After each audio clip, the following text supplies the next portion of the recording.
If there's one thing I just love to talk about online, it's another D.W. Griffith movie. Move this man! Because if there's one thing that the internet really latches onto, it's a complicated and nuanced figure, especially one that helped build the American film industry, pioneered the art form, and just so happened to create some of the most racist films in history. Unfortunately for me, he also happens to be one of the most popular and pivotal filmmakers of his day, which means he often shows up in my flagship Journey series, and even more often as the highest grossing film of the year. 1920 is no different. Griffith is back on top of the leaderboard again, with a movie that's an enormous risk for both himself and the newly formed United Artists. According to reports, Griffith read a 1989 stage play by Lottie Blair Parker, and he loved it so much that he said, "I gotta have that," and he was willing to pay pretty much any price, including a hefty $175,000 price tag, more than the entire production budget for Birth of a Nation. And what made this play so desirable? Well, it can be hard to say. It does fit neatly into D.W. Griffith's wheelhouse when it comes to dramas. Yet when you actually take a look at the stage play, complete with its, pretty heavy dialogue, this isn't so much as dipping your toes into the melodrama as lathering yourself up like a Swede putting on suntan lotion on the beach. I just wanna be pure. Griffith was a master of seeing potential in the translation of material to the silver screen. Most of his films tended to be adaptations of previous material, whether that be books or plays. He had a good eye for what material could be improved by a visual spectacle, while not being hampered by dialogue restrictions within the silent era. Here he found a play with clunky, soapy dialogue, but by stripping that away and instead adding a thrilling visual climax, he may very well have improved on the source material, creating this nightmare Cinderella story. Sorry, Honora, you may have missed the train by only about 105 years. The movie follows a girl named Anna, played by Lillian Gish, who again is playing this purer-than-fallen snow innocent woman. She is orphaned and goes off to live with her well-off aunt, who really doesn't like her very much. Now the film, it's mostly complete, thankfully, with only a few missing scenes, such as Lillian Gish meeting her Prince Charming. During this scene, we have her aunt dress her in this far too revealing dress to humiliate her. But this only serves to make her all the more popular with all the men in attendance, so go figure. At the party, her Prince Charming, who's just played pretty devilishly by Lowell Sherman, manages to woo the naive Anna into marrying him in this sham of a wedding. Sanderson ends up being less of this Prince Charming and more of a low-life womanizer. In order to get Anna to sleep with him, he concocts this rather complicated scheme of getting his friend to pretend to be a priest and then convinces Anna to keep the wedding a secret out of fear of just their different class standing. Anna is instantly too swept off her feet to see some pretty glaring red flags. However, eventually the jig is up and Sanderson reveals the truth of his deceit. Poor good Christian Anna can hardly handle the truth, and the situation is made all the worse when Sanderson abandons her just when she becomes pregnant. This forces her to take shelter in a Christian maternity ward, where she is scrutinized by the nuns for a lack of a husband being present. When the sickly child is born, they refuse to baptize him without the father being present. Anna is then forced to do it herself, in a scene that's very highly reminiscent of Mary Pickford's film Tess of the Storm Country. It's basically almost identical, almost the exact same thing. But it is still a moving scene, even if we've seen it before, especially on this channel, given that we already covered that movie. When the sickly child dies, the church throws Anna back out for having sex outside of wedlock. Down on her luck, she finds work with a kind but demanding family of ranchers who take her in, and hey, what do you know? The handsome young rancher falls in love with her, because of course he does. But that can't be enough. No, you gotta throw in some melodramatic twists in there. Unfortunately, the handsome David, who is played by Richard Bartholomew, is already engaged to Kate, but doesn't seem, all that fired up about it, despite the actress playing Kate being Bartholomew's actual real-life wife. And I think you can see where all of this is kind of going. Or can you? Because let's add just another layer of melodrama on top of everything else. Because what are the odds but Sanderson, the man who had her locked into a sham marriage, just so happens to live in the area and has dealings with the ranch house. He also has eyes for Kate as a new object of his lust. It's almost as if there's like a grand total of 10 people in the entire world and they all live just right next door to each other. Sanderson tries to bully Anna into leaving, but she has nowhere else to go.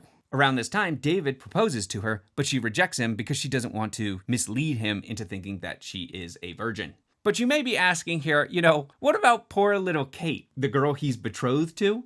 Isn't she kind of just getting sidelined? And yes, don't worry, she is. But don't feel too sorry for her because she's already moved on to making doe eyes at the comic relief. As we move into the third act, news of Anna and Sanderson's affairs start to make the rounds in gossip circles, and Sanderson threatens Anna with what will happen if anyone learns of their past. He probably accurately tells her that she will be socially ostracized while he is just going to be fine. I believe the exact quote is, "Men are supposed to sow their oats." And, great, thanks for that.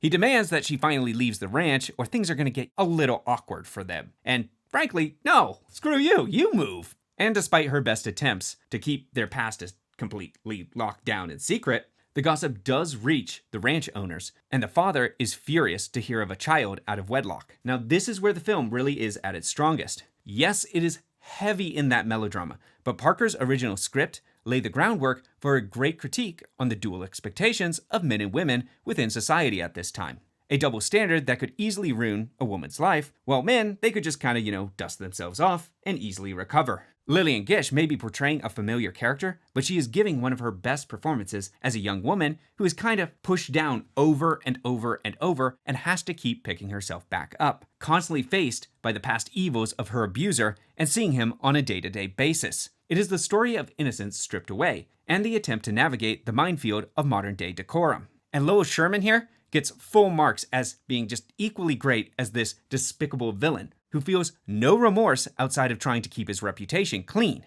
and constantly fixating on his next desire. He always seems to know that even if he gets caught, it wouldn't be great, but he can make it back from it. And he's just so easy to hate for it. This makes the scene where Anna finally has had enough extremely satisfying. With her past exposed, the head of the ranch about ready to throw her out, and Sanderson just smugly watching from the side, Anna finally finds her courage and her spine. She reveals to everyone who Sanderson really is and calls him out for his mock marriage and his womanizing ways. This is actually one of the stronger character arcs I've seen on my journey, from this innocent young girl enamored with fairy tale romance, to having to deal with real loss, to a woman working through hardship, to embracing a tough life on a ranch, then finally finding the strength to stand up to her abuser. And as strong as this character arc is, it is a little undercut by needing Bartholomew, his white bread boring David, to rush in and save her at the climax. Now, that's not me necessarily knocking the climax. This movie goes out with a bang.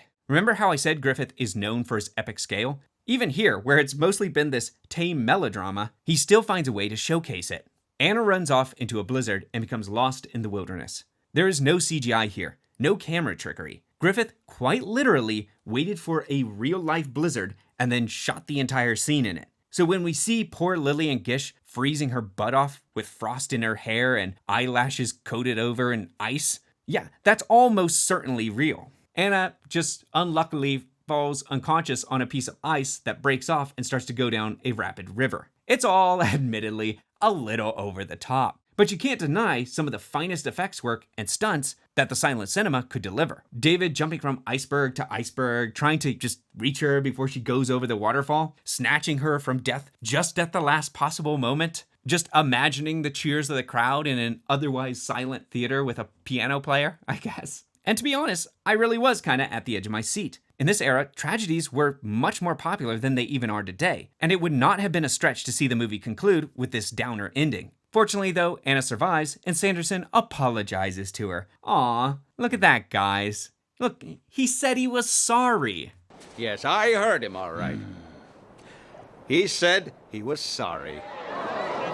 He offers to marry Anna to make up for his crimes, and she rightfully tells the scumbag where he can, shove it. Instead, she accepts David's proposal, and the two are married in a more traditional, happily ever after conclusion. All's well that ends well, I guess. This is one of Griffith's strongest movies, taking a female voice from the time with Parker's screenplay and making it fit smoothly into the silent medium. He captures that narrative, however, of someone who has a strong commentary on the wide gap between the social norms of both men and women, without ever coming off as overly preachy, like say something like, "Where Are My Children?" And yeah, Louise Weber, she may be one of the biggest female directors of the silent era, but she was not exactly what we would call a subtle touch. Here, Griffith, he doesn't shy away from the melodramatic, but in that melodrama, he's able to convey some of the righteous anger on the part of the women who at that time were dissatisfied with the clear hypocrisy between the sexes and discrimination when it came to infidelity or extramarital affairs. It's rooted in some of Griffith's strongest attributes and lacks a lot of his big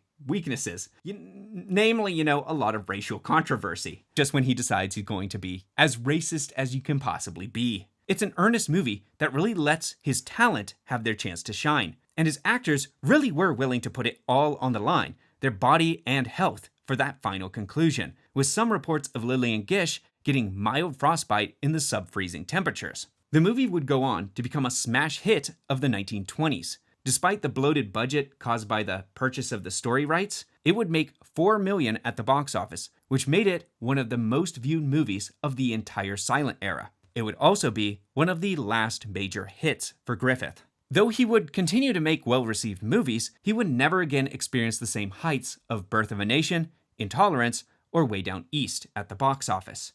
His days of mega hits were officially over. In some ways, Hollywood was beginning to close the book on Griffith. He had guided the industry towards techniques that were taught by Kabiria, adopted or developed key framing, exposure, and camera techniques, and helped develop film just as a technology. Yet new storytellers were on the rise. Sound, it was coming fast. And much like Edwin S. Porter before him, Griffith started to be viewed as old-fashioned. He could also never truly outrun his own infamy. And no matter how he developed as a filmmaker, Birth of a Nation became his calling card. And that would be the ball and chain that would ultimately sink his reputation. Birth of a Nation just kind of cast far too big and cold of a shadow. Still considered to be the best picture that was ever made.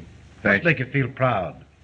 If I thought you really thought it was the best pictures ever made, I would be tempted to be a little proud.